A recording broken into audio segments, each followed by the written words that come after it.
Greetings viewers, Eric the Car Guy here, also known as ETCG1 when I make videos on this here channel.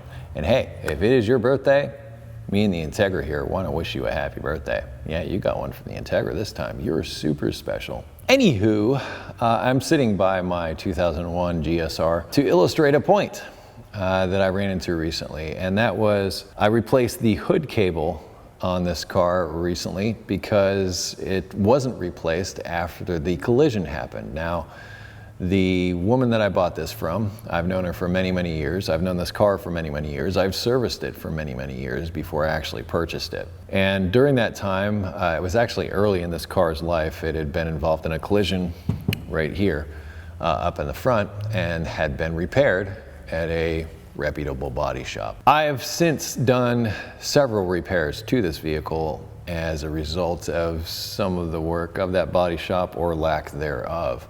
Most recently, I replaced this hood cable, which I just mentioned, because during the collision, the hood cable, by the way, runs right up through this fender here.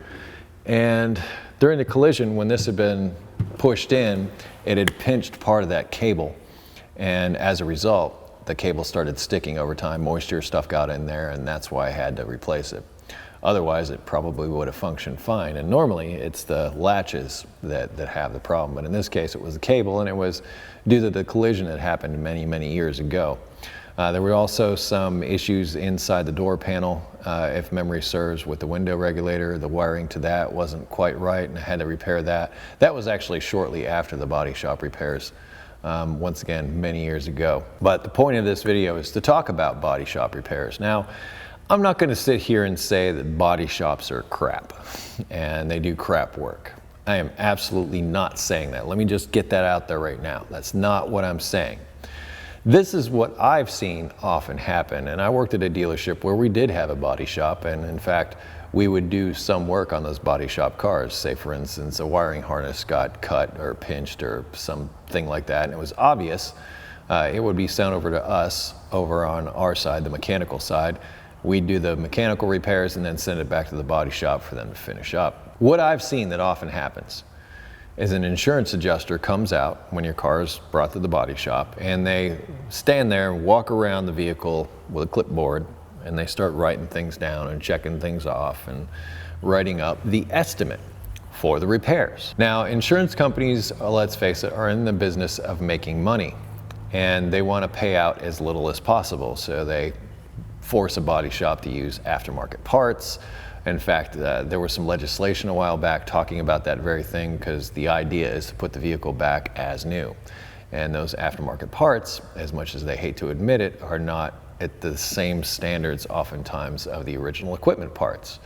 We've gone over this in other videos. Point being is they look for saving money, ways to save money in any way they can.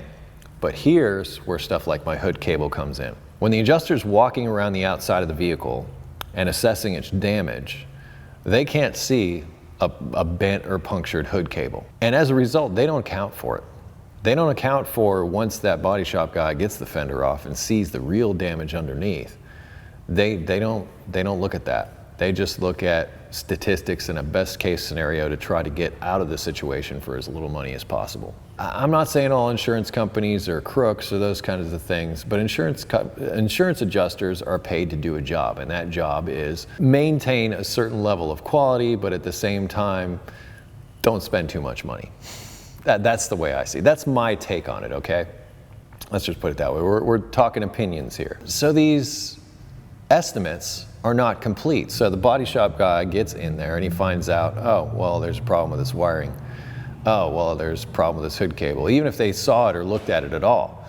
Because I can tell you right now, my experience with body shop guys is they're very good at making it look pretty when it's done. And you know, this isn't bad. Silver is like the hardest color to match, grays and silvers and whites. Grays, silvers, and whites are like the hardest colors to match up. And I would say that's a pretty good color match. You wouldn't know unless I told you that it had a problem until you went and felt these panel gaps or saw them. The point is this is their finished product.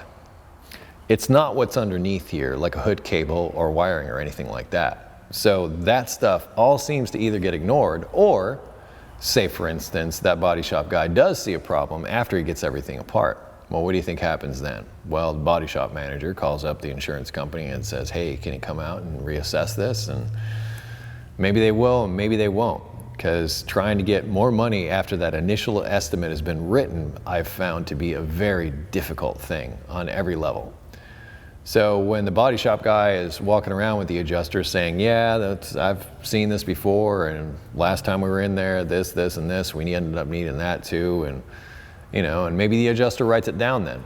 But if you go back to them and try to get more money, that's another check the insurance company has to cut, and then questions start getting asked, and then questions start getting asked of the body shop that the work is being done at.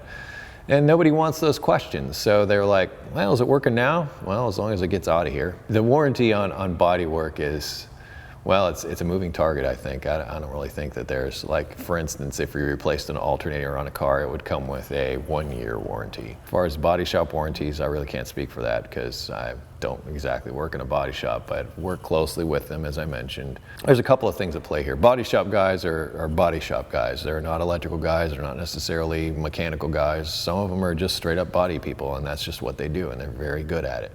So when they come across something like some wires that are pinched or bent, and I really hate to say this, but I've actually seen wires that were cut that were just twisted back together, and it ended up causing some electrical problems. In fact, in my electrical diagnosis article that I wrote on my website, I write about that very thing. So if you've recently been in a collision or had body shop repairs and you now have electrical problems, look to where the collision happened, because there's a good chance you got some wires or something in there that's not right. The probability is high. And like I said, this is what they do.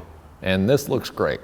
From the outside, that they did their job well as far as on the outside of it. But as far as everything under the skin, maybe it had something to do with the adjuster. Maybe it had something to do with any number of things that could have come to play with it. But at the end of the day, I've seen more mechanical work, other problems come out of body shops post-collision. And mind you, I'm not squarely pointing the finger at the body shops. There's a whole system of things that comes into play here. Like I said, they may not have ever seen it. They are focused on making the car look good so that the customer, when they pick it up, looks at it and says, yeah, that looks like it did before it got wrecked. That's what they're there for. Once they do that, check the box and move on to the next one.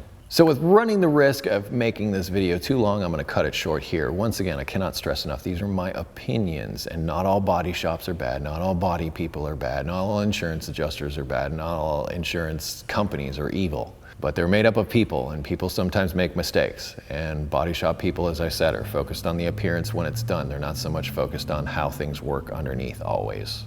Some of them are. Some of them are extremely good with all of that stuff. But in my experience, well, maybe my experience is skewed by the fact that I'm a mechanic and I get vehicles from all over the place, including post-body shop work. So that's where my opinions are fostered. Anyway, if you have automotive questions, or if you want to check out that link to that electrical diagnosis article that I mentioned, I will put that down in the description for you.